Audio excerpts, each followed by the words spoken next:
Let's say you have created a really cool control in Excel user form, and now maybe you need to use this again in other projects.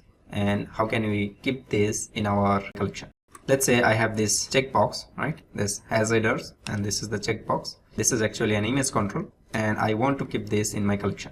So what you can do, you can go into the view and toolbox, and then you can create a new page that is custom page for you. So you can just change the name to custom control or anything you want, and then just select those and drag them here.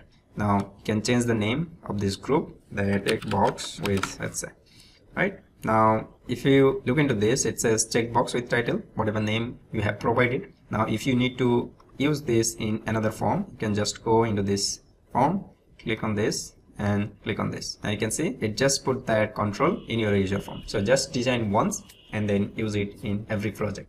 That's it. Have a good day.